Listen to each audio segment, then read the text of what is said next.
Welcome, everybody. It's time again for another episode of WVU Marketing Communications Today, brought to you from West Virginia University, a syndicated show at the intersection of data-driven decision-making and marketing practice. With our host today, the host who knows the most about this subject, Matthew Cummings. Hey, Matthew. Hey, Paul. How are you? Good. Do you really know the most? I took that for granted, but you know. I don't. That's why we have a guest today. Sounds good. But I know the questions to ask, so we will certainly get to that. It's great to be hosting today's show. I want to thank all of you for taking the time out of your busy day to join us for another episode of WVU Marketing Communications Today from all of us here at West Virginia University. We certainly have a good show on tap this afternoon with a lot to talk about, and it's a topic that's relevant and definitely timely. From Facebook to autonomous vehicles, today we'll navigate the ethics surrounding data collection real time as new technologies and ways of collecting data are being invented as we speak this afternoon. You know they're working on it. We'll go beyond what data is collected to how it's collected, who collects it, and has access to it, and where it's stored. Our guest today is Rachel Post. Rachel is former VP of Branded Content at Guardian Labs US, the Guardian Media Group's content marketing studio in New York. Her team produced compelling content marketing campaigns for global brands, and you may have heard of some of these: Microsoft, Cisco, GM, Nissan, Visa, Ben & Jerry's, Rainforest Alliance, and Amazon Studios, just to name a few. In fact, speaking of Amazon, the Guardian's How to Solve a Murder series for Amazon, which Rachel managed, received extensive press coverage and recognition as the first original series of investigative brand journalism. Formerly, Rachel was a business journalist in Silicon Valley and ran her own digital marketing firm in L.A. She's currently launching her second company based on her passion for entrepreneurism and emerging tech. And she's also a colleague, having taught for WVU's Integrated Marketing Communications program, and is a past recipient of the program's Alexia Benitez Teaching Award. How are you, Rachel? Good. Thank you, Matthew.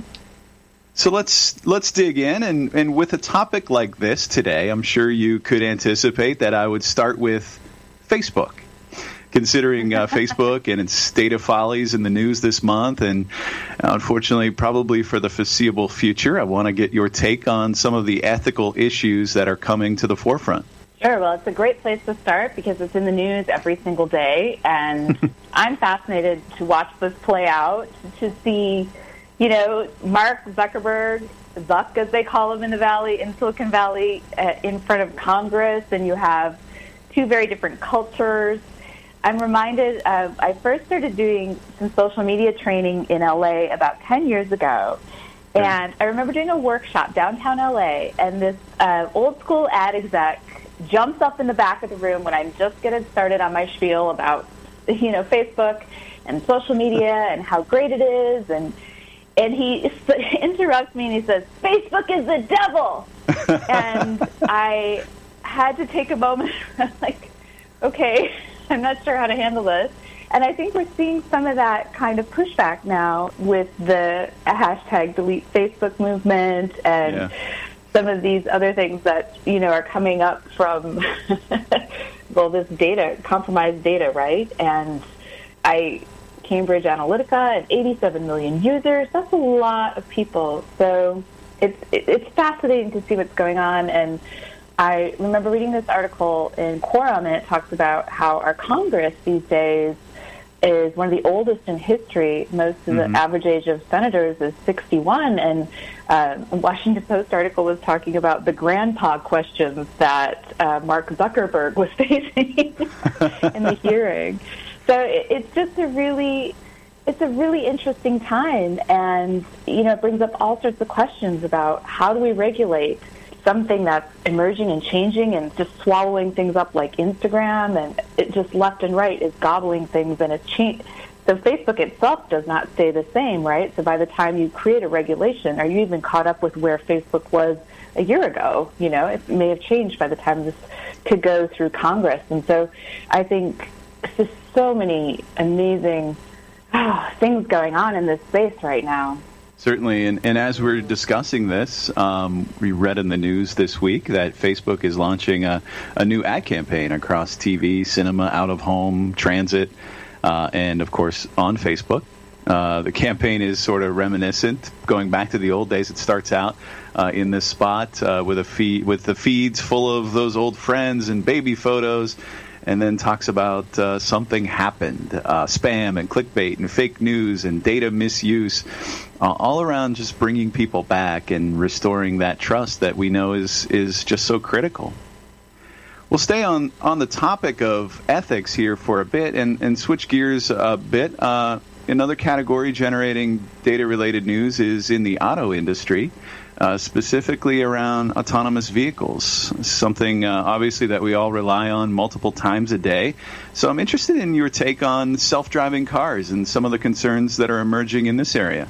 Sure, I think that's a really interesting question because, it's kind of where does profits come in, right? And where does data sharing come in, and who controls the algorithms? And it's also in the news, with autonomous vehicles. There was a crash in Tempe, Arizona, where the first fatality with an Uber vehicle. And, I was reading something about how they're saying there's silos within these companies between who controls the algorithms for one part of the vehicle may not talk to someone who has the algorithm for, let's say, the LiDAR versus the camera versus whatever.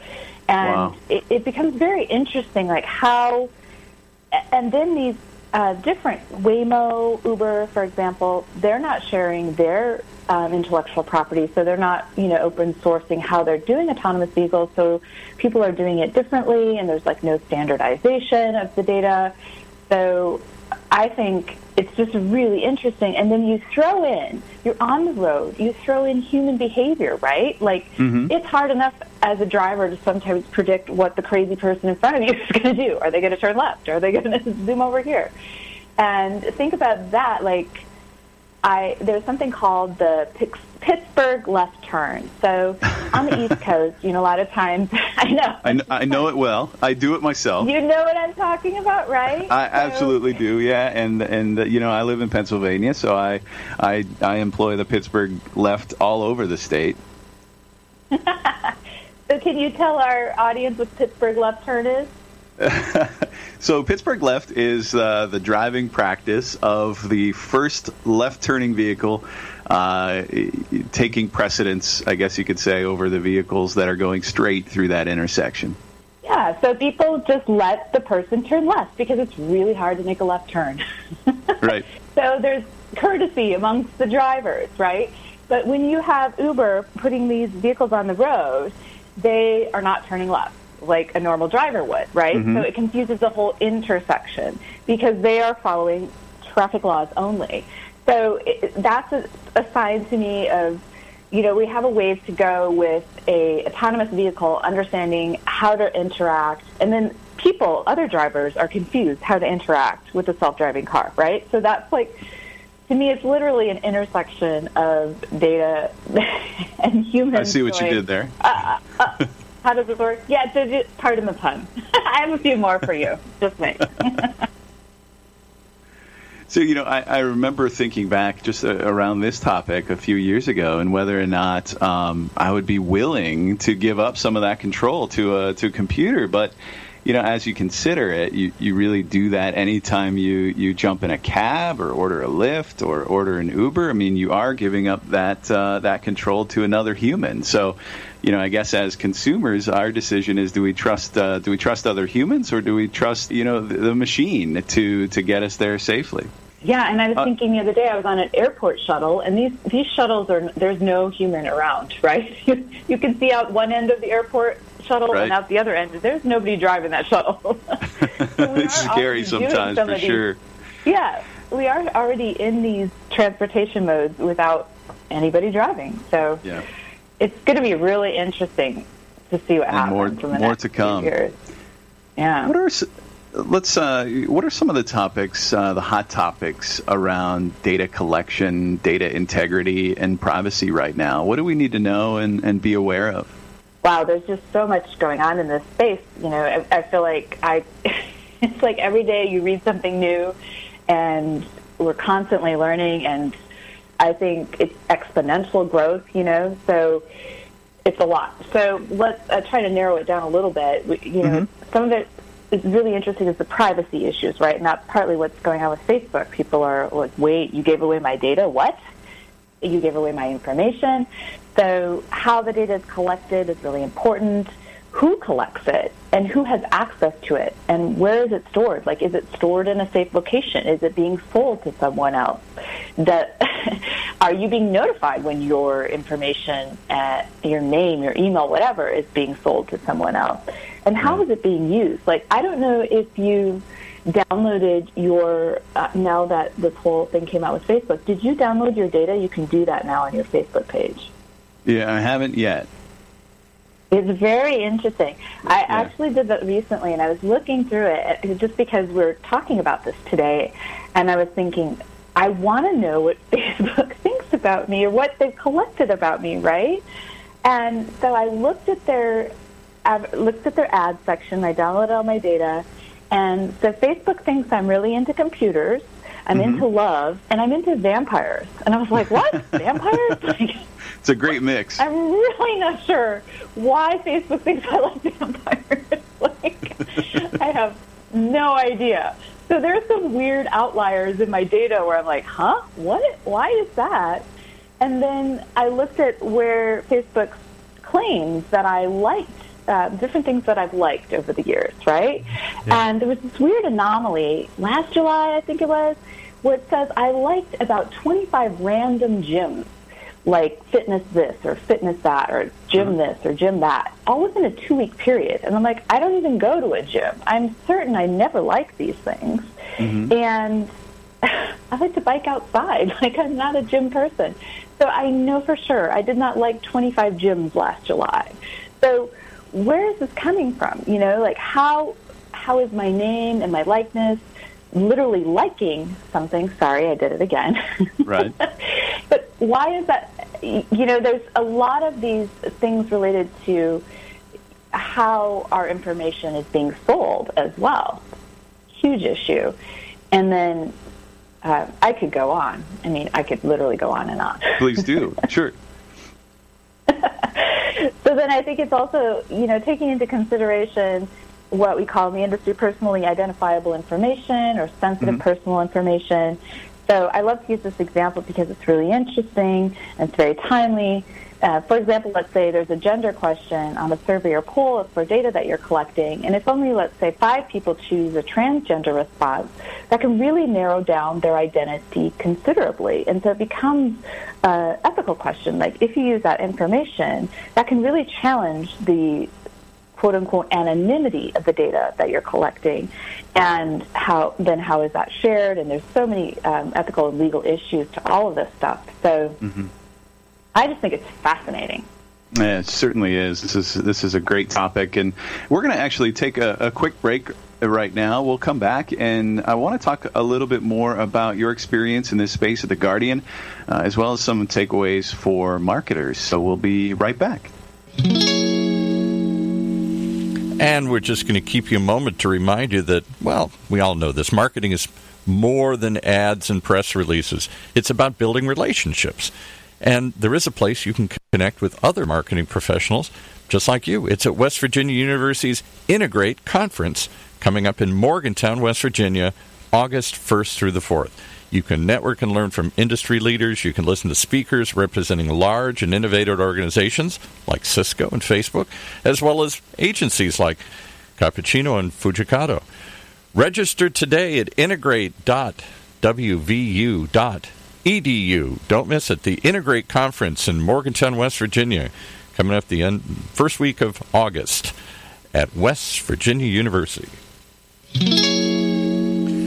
And we'd be remiss if we didn't also point out that West Virginia University's online data marketing communications program, it's the first graduate program in the country to focus on data's impact on marketing communications. In it, you can learn innovative strategies from award-winning faculty, like those we bring each and every week, as you shape the future of marketing and figure out how you can take your company to the next level. Learn more at dmc.wvu.edu. That's a lot of letters. It starts with Data, Marketing, Communications, dmc.wvu for West Virginia University.edu. Check it out, the Data, Marketing, Communications program at West Virginia University. And back to a couple of people who know a thing or two about that program here. Matthew Cummings and his guest. Certainly, and we've both been to that Integrate conference that you talked about too, Paul. And I have to say, it's definitely a great conference and well worth the price. One of the most reasonable and valuable conferences you can attend. Rachel, I'm sure you'd agree with that. Oh yes, I had great times at Integrate. It's really fun to meet the students as well. Yeah, no doubt. Again, you're listening to WVU Marketing Communications today, and our guest is Rachel Post. Rachel is former VP of Branded Content at Guardian Labs US, the Guardian Media Group's content marketing studio in New York.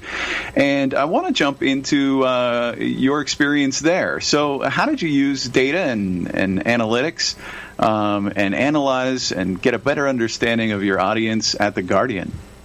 Yeah, so I have to say that data is just so ingrained in everything, right? It's in all of the tools. So the Guardian had its own proprietary analytics software, and that allows you to see on a page. So let's say I open up an article page.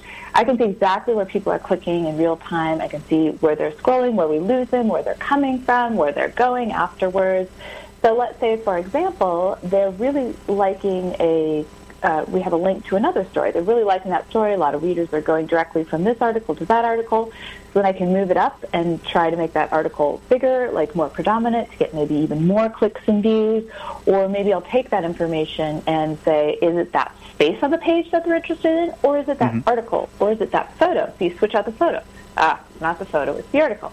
Switch out put in a different article. Is it the place on the page, right? So you can do a lot of fun, I would call it real-time analytics, where you're literally testing different hypotheses in the moment, and that's so awesome. I have to say it's really fun to play with, and you're directly learning how that data and taking the analysis and using it to work with your audience and figure out what they want, basically, and give them what they want. And it's all about improving relevance at the end of the day, right? Yes, absolutely. And making sure that you're meeting the needs of your audience, right? Because ultimately in media, that's what you want to do, is you want to reach your audience. And if something's not reaching your audience, if a photo isn't working or a headlight isn't working, you want to flip it. You want to try something new and adjust, right? So it's that real-time adjustment that I think is fascinating, and data gives us those tools. Yeah, it's really exciting as marketers to think about that in a real-time sense. What did you learn at the Guardian, though, about FTC compliance and media industry best practices?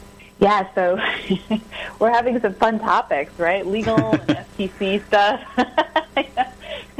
compliance, data, data, misuse, fake news. Yeah, we have it all today. Algorithms. I would love to get a T-shirt that says "I heart algorithms."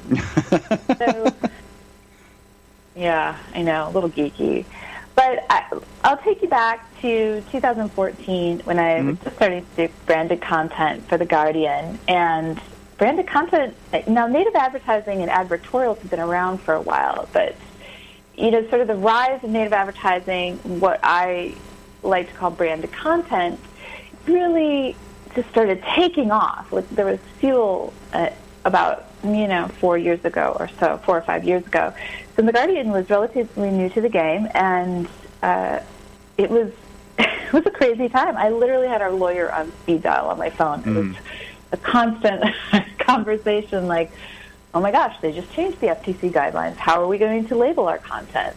How are we going to make sure that the reader understands that this is not a journalistic article, this is a sponsored article? And then what are we going to call it? And how are we going to write the legal disclaimers? And how are we going to work with our clients, these Fortune 500 companies, to make sure that we do the best job we can to get the information out there while still meeting the FTC guidelines, et cetera, et cetera? So the cool part about that, though, there was no precedent, right? And you can interpret the FTC guidelines, and we did absolutely everything we could to make sure it was labeled correctly. Like, this says this is sponsored content. You know, it's grayed out. It's got a logo on it of the company. It's got the information clearly set out. And my philosophy at The Guardian doing branded content was essentially, we will do excellent, high-quality content, and that will speak for itself. Mm-hmm. So that's what we did. And we actually really pushed that. I really wanted to push the envelope because my background is as a journalist. I'm not coming from an advertising background per se. I'm coming from a journalistic and marketing background. Sure. So I wanted to, when we were working with Amazon Studios for the Bosch series launch, and I'm a huge Michael Connelly fan, by the way. Love his books. And having lived in L.A., I understand how L.A. is one of the characters in the books, really.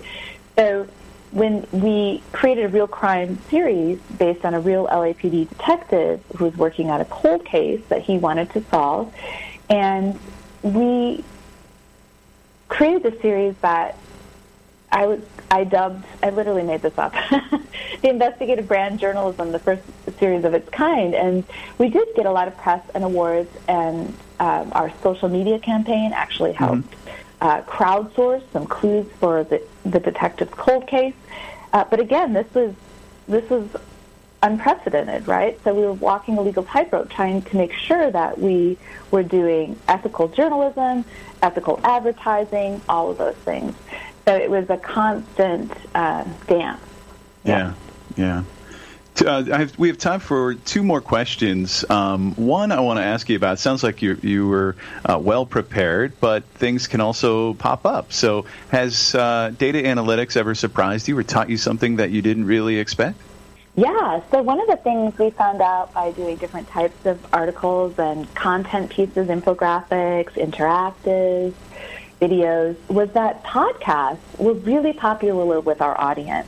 And that surprised me at the time. This was a couple of years ago. I had assumed that podcasts had really run through their time, right? That they were popular years ago, but that, now they'd kind of moved on and people were doing other things. The video was where it was at, and interactives were really cool. But I was actually wrong. Like, our data analysis showed us that our audience loved podcasts. So we had to shift our strategy, and we started doing more podcasts. I'm seeing Paul out of the corner of my eye in the studio giving me a thumbs up. So, yeah, definitely. It's great to talk about the value of podcasts on a podcast. So you certainly know your audience here, even on this platform, right? One thing, as we wrap things up this afternoon, one thing that I often hear among colleagues is that marketing is equally as much an art as it is a science, and trusting our creative gut and the instincts is equally as important. And I think I speak for many who are probably tuning in today, that this is really interesting, but it's also a bit overwhelming. So we all know and recognize the C-suite understands data, but where do we as marketers and communicators go from here as we wrap things up here, and where can we start? Sure. Well, one thing I hear a lot from marketers and students is, do I need to learn to code? No, you don't. I really don't think you do. Like, maybe you needed to learn to code 15 years ago. But to use the tools now, they've become so user-friendly. Everything is so much more sophisticated than it was. I mean, just think about WordPress alone. Like, WordPress was founded in 2003. Over the last decade, it is so much easier to use than it ever was. So, and so much more sophisticated. You can do so much. You can plug in different things. Like, you don't need to learn to code. So just debunk that myth right away. That's not to mean I don't think you need to learn new software, which I still think everybody's always learning, right? So I do think you need to keep learning and be open to what the data tells you, like the example of podcasts. I was surprised, but hey, give them what they want, right? So even if it surprises you, go with it and see where it leads. It might lead somewhere very interesting. And another thing I would say is ask different questions. So let's say you're not getting the answer that you want. Maybe you need to ask a different question. And maybe it's not the answer. Maybe it's not even the data. Maybe it's the query that you're inputting. And sometimes it's the questions that need to change and reimagined or be reframed. So change the query and see what you might find. Mm-hmm. This has really been it. I'm sorry. No, I was just going to go back to the vampires again. And it's all, take it with a grain of salt, right? Facebook thinks I like vampires. I don't, right? So, like Mark Twain is quoted to say, there are 3 kinds of lies: lies, damned lies, and statistics. So you never know, right? Right. Well, and for the record, you like vampires, and it's also no lie that today's podcast was 100% insightful and certainly very interesting at that. Rachel, I want to thank you so much for your time today. This was a great show, and I appreciate you coming on and sharing your expertise. My pleasure. Thank you. And thank you for listening to WVU Marketing Communications Today from all of us here at West Virginia University. Take care. You've been listening to WVU Marketing Communications Today, brought to you live from West Virginia University, a bi-weekly program that sits at the intersection of data-driven decision-making and marketing practice, only on the Funnel Radio Network, for at-work listeners like you.